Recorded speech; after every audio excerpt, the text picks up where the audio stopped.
Buenas tardes a todos. Con José vamos a estar hablando de lo que es el contexto nacional. Yo voy a empezar con lo que es los indicadores de faena.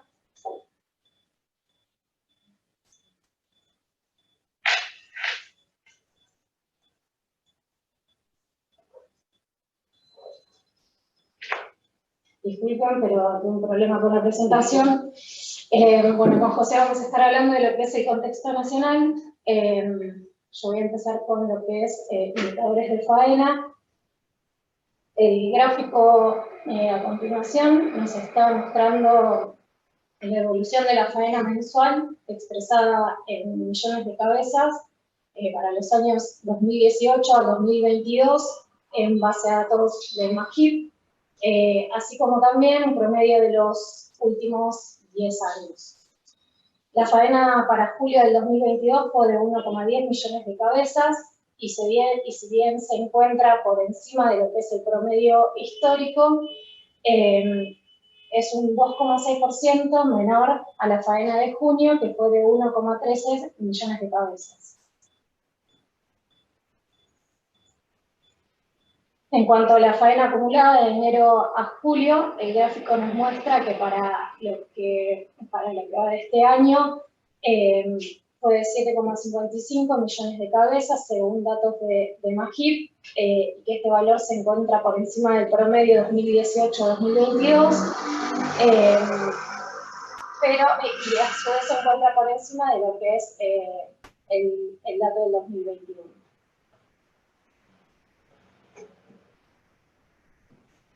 En cuanto a la variación interanual de la faena por sexo, se puede decir que para julio la variación de este indicador con respecto al mismo mes del año anterior fue del 6% para hembras, que se puede ver en las columnas, en la columna naranja, y de 1% para machos, que se puede ver en la columna azul.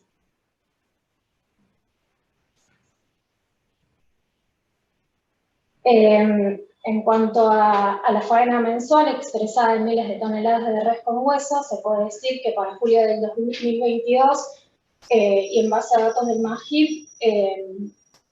fue de 261.000 toneladas de res con hueso, y si bien se encuentra por encima del promedio de los últimos 10 años, presenta una tendencia decreciente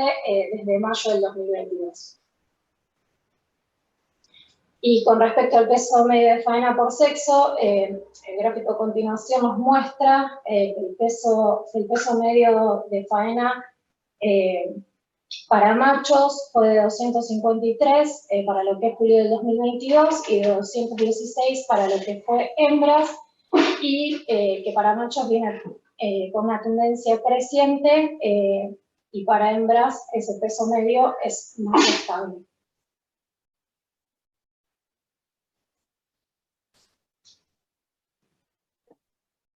Esto básicamente es la tasa de extracción de machos, y lo que estamos mirando es un poco lo que empezamos a intercambiar el año pasado a partir de la segunda actualización de la misma fecha, que era posterior a la cupificación de las exportaciones,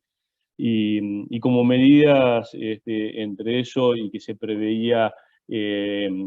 esto digamos, de alguna intervención en el mercado y por ahí precios no tan buenos, con insumos que iban subiendo y granos que iban bien para arriba. ¿Se acuerdan? Arrancamos en el otoño la cosecha de maíz del 2020 con un maíz a 6.500 pesos la tonelada, y terminamos el año con un maíz a 18.000 pesos la tonelada, y el año pasado llegamos casi a 25, 26. Entonces, en ese contexto, una de las cosas bueno, que todo el mundo nos decía, y sobre todo desde el movimiento, cuando empezamos a preguntar a ver qué iban a hacer, era justamente menos grano en la dieta y más pasto en todos los sistemas que así lo permiten, ¿no? Que son una gran mayoría de los sistemas pampeanos, que son de ciclo completo, con invernadas pastoriles, o en algún caso pastoriles con suplementación, y algún encierre ocasional de oportunidad si el negocio da. Entonces, lo que vemos acá es que ya 2021 cerrado, la misma tendencia va para el 2022, pero 2021 cerrado, 2020 respecto a 2019, la tasa de extracción viene cayendo, con lo cual la duración media de las invernadas es la inversa a la tasa de extracción, o sea, sería 1 dividido esto, y lo que quiere decir que las invernadas se vienen alargando. Y esto también tiene que ver con lo que decía recién Pilar, que estamos viendo también mayores pesos medios de faena. Esos pesos medios de faena, en realidad lo que vimos prácticamente del 2020 respecto al 2019, se alargó un poquito más de medio mes, y ahora se alargó casi 2 meses. Ahora, el peso medio de faena no se incrementó tanto, entonces lo que sí se ve es que se alargaron, las ganancias de peso no cayeron tanto, porque si no el peso medio de faena hubiese caído más, pero que sí se sacó grano, sacó bastante grano. Pasamos a la siguiente. Esto también se ve de alguna manera, sabemos que este análisis tiene alguna limitación y sabemos que por ahí las cajas negras no están funcionando del todo bien, pero que justamente desde fines del año pasado a esta parte la participación de los novillos de 2 dientes o menos viene cayendo, y la participación en la faena de los novillos de más de 2 dientes viene aumentando, ¿no? O sea que básicamente contribuye un poco a esta hipótesis y a esto que todo el mundo nos decía y que los datos nos están mostrando, que se está extensificando el engorde, ¿no? En esto, si bien el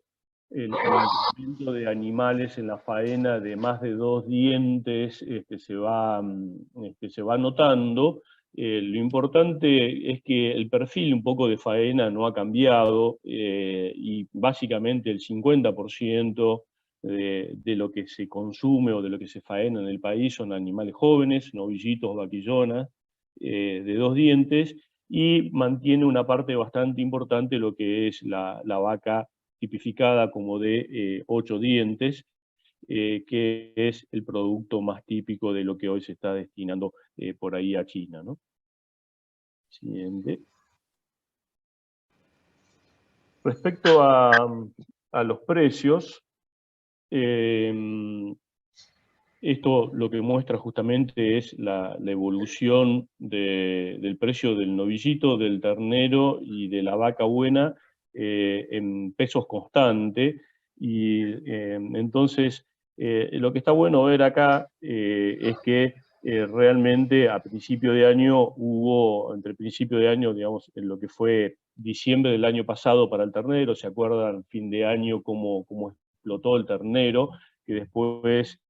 producto un poco de una salida anticipada en general por sequía en pampa húmeda, y en parte también por lo que pasó con los incendios en el norte. Hubo ahí como una salida todo medio apurada, y ahí hubo una pequeña caída del precio, pero después recuperó, y casi todos los precios, al igual de lo que pasó con los precios internacionales, tuvo un pico, o tuvieron un pico ahí por febrero-marzo.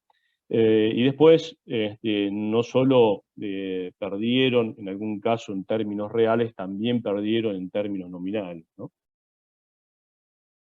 Pasamos a la siguiente. Y eso es lo que muestra esta figura, que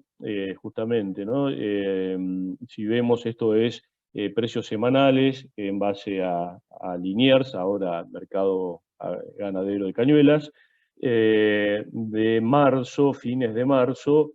por ejemplo, el precio del ternero se quedó quieto,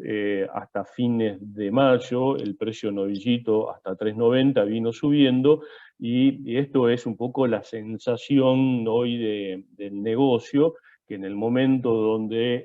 el novillo debería estar subiendo, que es el momento de máximos precios estacionales, como es finales del otoño, empezó a perder precio en términos nominales. Y esto es una preocupación, porque esto es el producto típico de la hacienda de consumo, y cuando uno estaba vendiendo y tenía la expectativa de vender en el momento de precios más altos, y en lugar de que los precios suban, empiecen a bajar, la cosa se empieza a poner un poco complicada, ¿no?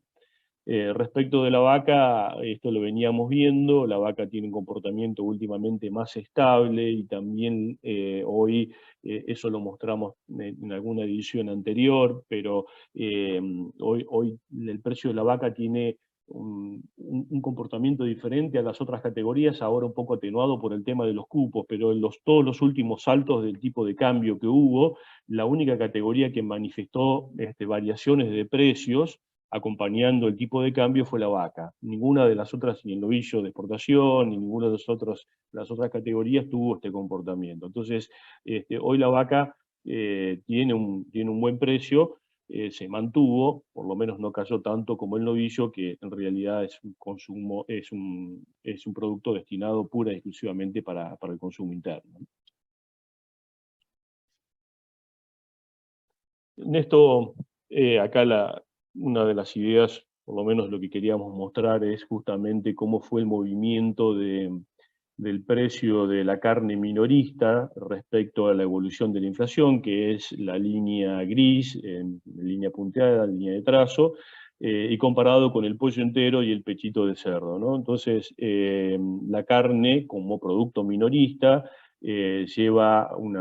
digamos, una ventaja acumulada desde fines de noviembre del 20, que venía por arriba de la curva de inflación, ¿no? Se posicionó, pegó un salto, ¿se acuerdan? Que el precio del novillo vino planchado hasta el 10 de noviembre del 2020, y ahí se empieza a recuperar a fin de año, pega ese salto que casi fue un incremento del 70% en términos nominales. Eso se trasladó a la carne, tuvo algún efecto o algún retroceso en enero, se intentó trasladar mucho más fuerte y hubo algún retroceso en las carnicerías, pero después se afirmó y fue yendo en esa dirección, ¿no? Pero interesante también ver el cambio de tendencia a partir de febrero, marzo de este año, de lo que está pasando con el pollo, y actualmente, justamente esta semana, empezó a mover todo lo que es los precios de la hacienda porcina, ¿no? El precio del capón gordo, hoy tocando los 275 pesos más IVA, también yendo para arriba. Al siguiente, acá lo que queríamos justamente mostrarles para ver después lo que sigue, que es la relación entre el novillito de hasta 3,90, el novillito clásico de consumo, que esto es precio de Liniers, en relación a la inflación, y esto que les contaba antes, ¿no? No solamente en términos reales perdió contra la inflación, sino también en términos nominales, y fíjense a partir de ahí, de fines de mayo, cómo el precio va para abajo, mientras que la inflación sigue creciendo. O sea que ahí hubo digamos, una pérdida de valor real del producto respecto a la depreciación en sí del peso. Y eso, una de las causas o una de las consecuencias, en este caso, fue la modificación en las relaciones de participación del precio del novillo respecto al precio en góndola, que es lo que estamos viendo acá, que es justamente desde más o menos mediados de julio del año pasado, la participación del precio del novillo en el producto final venía cayendo, y cayó prácticamente hasta que los precios tocaron un máximo,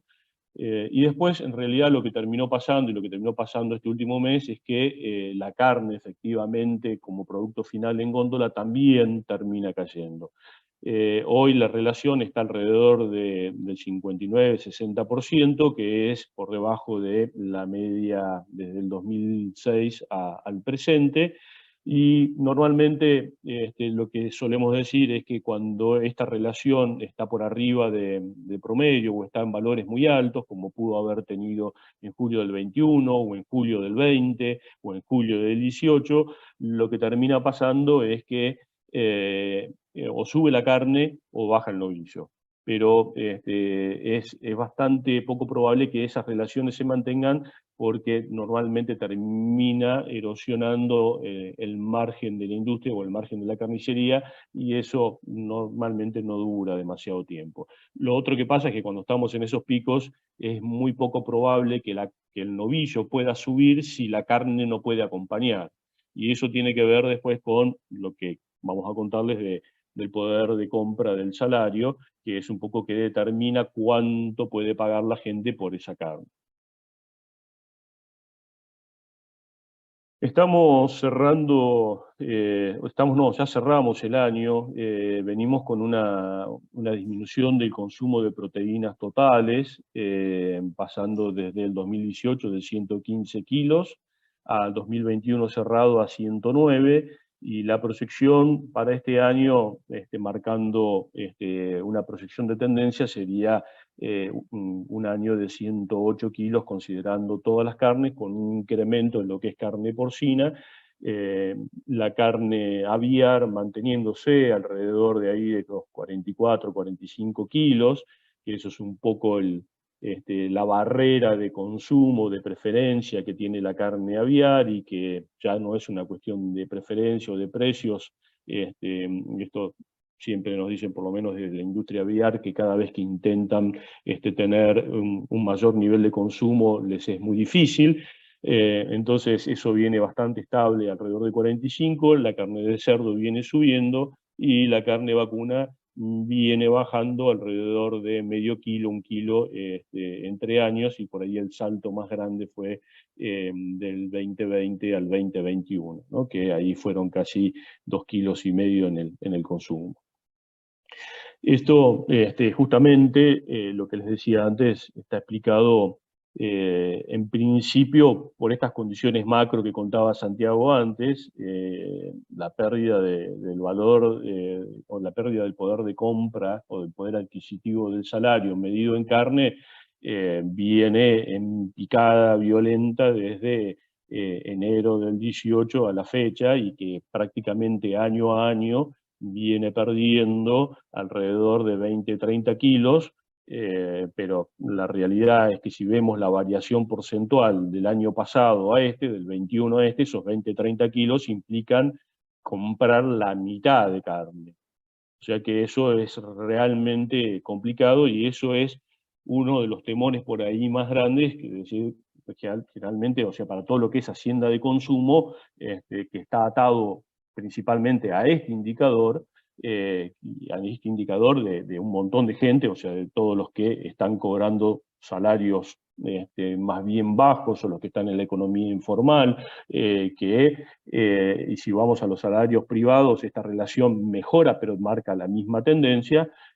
Justamente no hay ahí una perspectiva muy alentadora. Lo que sí se marca, y lo que parece que es importante resaltar, es que todavía los aspectos culturales y de preferencia y un montón de otras cuestiones que hacen que por ahí la conveniencia respecto a los otros productos, a las otras carnes, hace que, pese a esta fenomenal caída del poder adquisitivo del salario, los consumos no manifiestan esta tendencia, van un poquito para abajo, pero se están sosteniendo alrededor de los 48 kilos y alrededor de los 108, 109 kilos totales, que estamos en el ranking número 1, número 2, siempre con Estados Unidos en lo que es consumo de proteínas animales en el mundo. Entonces, bueno, esto es una alerta pensando en todo lo que es negocios y hacienda de consumo, ¿no? Y acá esto también ya lo mostramos en la edición anterior, tiene que ver con estos cambios estructurales que se dieron por saltos o por reacomodamientos de precios relativos. En este caso es la compra-venta instantánea. Ahí, si se acuerdan, el inicio de la pandemia y de la cuarentena, abril, fíjense, abril del 20, el salto que pega esta relación compra-venta, y eso tiene que ver, por un lado, que el precio del ternero, si ustedes se acuerdan, ahí estamos alrededor de 110, 120 pesos, valía el ternero y se fue cerquita de los 200, y el novillo no aumentó, como les decía antes, hasta noviembre. Entonces se da ese salto, pero ese salto se mantiene, esa relación compra-venta hoy se está manteniendo, hoy estamos en un nivel de relaciones de precio flaco-gordo, compra-venta, que está en ese valor o en ese orden del 1.4 a 1, ¿no? ¿Y eso por qué? Porque uno tiene la fijación por ahí de que la relación compra-venta tiene que ser 1.25 porque es la histórica, y en realidad hubo varios cambios en el medio y hubo momentos, y hoy, a no ser que haya alguna cosa que haga que esto cambie, que haya algún salto de precios relativos importante, porque haya una oferta de terneros muy alta, o porque la sequía impacte como impactó en el otoño del 2018 y nos apure a alargar los terneros, esta relación parecería ser que no se va a modificar. Y no se va a modificar también principalmente porque, así como Santiago decía, que el gobierno se está sentando arriba de los pesos y de los dólares, los productores nos estamos sentando arriba de cuánto producto hay, porque la realidad es que, digamos, es la forma de sobrevivir o de cubrirnos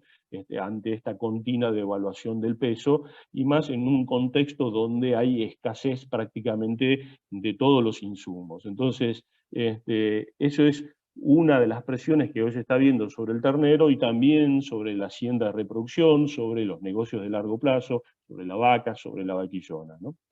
Si vemos lo que está pasando con el maíz, esto no tiene tanto que ver con esto y tiene que ver más con la relación carne en peso con un insumo dolarizado como el maíz, y lo que empezó a pasar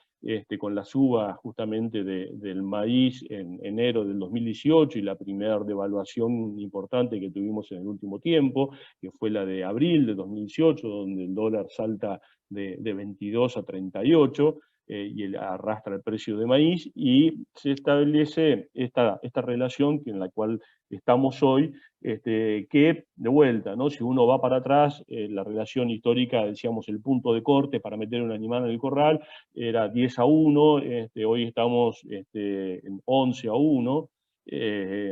y esa relación parecería ser que no se va a modificar, y la perspectiva hoy, con esta situación de sequía, y esta situación que ya Luzda está pronosticando menor cosecha de maíz por el impacto de la sequía en Estados Unidos, y no sabemos bien cómo va a terminar la producción de China, porque hay relativamente pocos datos, pero China produce un montón y consume un montón, entonces habrá que ver cómo termina presionando esto. Entonces acá la relación tenemos, por un lado, un novillo que está atado al consumo interno, con un precio del maíz que está atado a precios o cotizaciones internacionales, que hoy parecería ser que todo indica que eso va a ir para arriba, ¿no? O sea, que esta relación se modifique y vaya a una relación de vuelta de 8 a 1, de 7 a 1, más favorable para transformar granos en carne, hoy parece poco probable.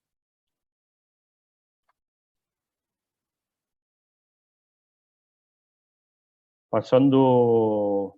datos de corral, esto es el nivel de ocupación de los corrales de la CAF. Justamente en esto, acá esto es una muestra que tiene un determinado sesgo, porque la mayoría son corrales industriales. Hablando con los miembros de la CAF, la última vez nos decían que había cada vez menos hacienda de los dueños de los corrales y cada vez más hacienda de hotelería, y esa hacienda de los dueños de los corrales es hacienda principalmente para destino a consumo, y la hacienda en hotelería principalmente son novillos que van más pesados, ¿no? Entonces,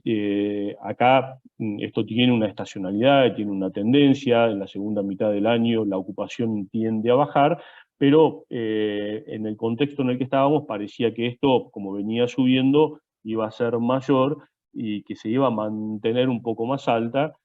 sobre todo producto del contexto forrajero y de la falta de pasto, ¿no? Sin embargo, parece que se empezaron a descargar un poco más rápido y un poco antes de lo que se esperaba. Eso es lo que muestra la otra diapositiva, y justamente, a ver, pasamos. Ahí está. Es la caída, eso es el índice de reposición en feedlot, de junio en adelante, como viene fuerte para abajo, ¿no? Que ahí, cuando en la línea gris marca el 1, cuando la línea está por arriba del 1 es que los corrales se están cargando, cuando la línea está por abajo del 1 es que los corrales se están descargando. Y la tendencia un poco lo que marca es que tan rápido está pasando eso. Si vamos a los corrales de CREA, que es lo último que preguntamos, y viendo ya de vuelta, la mayoría de estos corrales son corrales asociados a sistemas de ciclo completo, donde se engorda la propia producción, y son corrales a veces de oportunidad, no siempre, pero generalmente los de pampa húmeda son corrales de oportunidad, donde hay una base pastoril, y si el negocio da, se mete al corral, y si no da, no se mete al corral, que después Lara nos va a contar un poquito cómo están siendo esos números. Pero básicamente lo que nos dicen es, oeste arenoso están cargados, esto es el oeste de la provincia de Buenos Aires y el este de La Pampa. Córdoba es Córdoba Norte. Córdoba Norte tiene recrías principalmente sobre Gatton y terminación a corral. Hoy tienen un nivel de carga bastante importante. Y después todo lo que es, bueno, no habitualmente a esta altura del año también tiene un sistema parecido al de Córdoba Norte, pero con recrías en base a silaje, están con niveles de carga un poquito inferior, pero igual están cargados. Norte de Santa Fe no suelen tener corrales tan cargados a esta altura del año, y tuvieron que encerrar por falta de pasto. Norte de Buenos Aires parecido, y Mar y Sierras, todo lo que está abajo, son sistemas habitualmente muy pastoriles, donde hay relativamente poco corral. Cuando preguntamos un poco cómo es la reposición, que es la tortita que está al costado, el gráfico circular,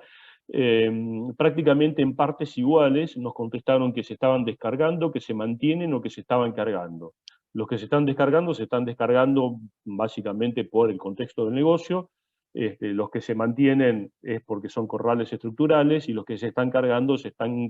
por la falta de pasto, ¿no? Entonces eso es un poco lo que nos está pasando hoy dentro del movimiento con el cierre de corral. Siguiendo con datos CREA, y en lo que respecta al negocio ganadero, están bastante repartidas las expectativas acerca de lo que es el precio de la hacienda. El 35% piensa que va a estar por encima, el 33% cree que va a estar sin variación, y un 32% opina que va a estar por debajo. En cuanto al resultado económico, una mayor cantidad de empresas, que es el 48%, cree que dicho resultado va a estar por debajo. Otro resultado interesante relevado por la CEA es que un porcentaje alto de lo que es empresas ganaderas tienen intención de ceder superficie a agricultura. Llaman la atención datos como los de Chaco santiagueño con un 46%, noroeste argentino con un 31% y sudeste con un 21%. Bueno, y un poco para ir concluyendo, se puede decir que la faena mensual viene disminuyendo, que los precios en términos constantes vienen bajando desde marzo del 2022. En cuanto a la relación carne-salario, sigue disminuyendo y está en su valor mínimo, si se tiene en cuenta un salario mínimo vital y móvil. Que la expectativa negativa, que hay una expectativa negativa de resultados económicos, y que hay una alta intención de pasaje de superficie de ganadería a agricultura.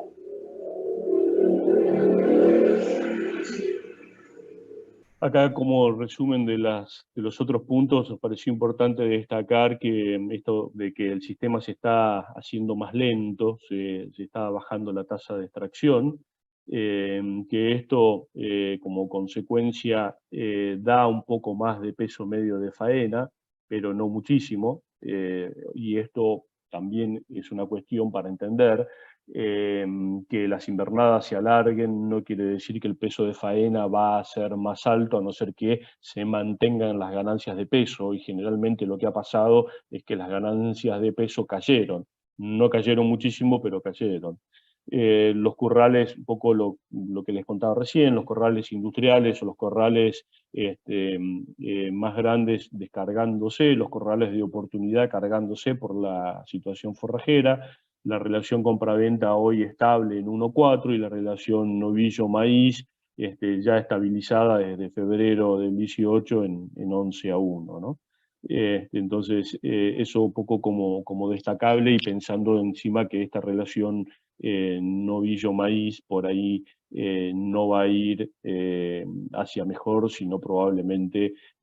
hacia una peor relación para transformar grano en carne.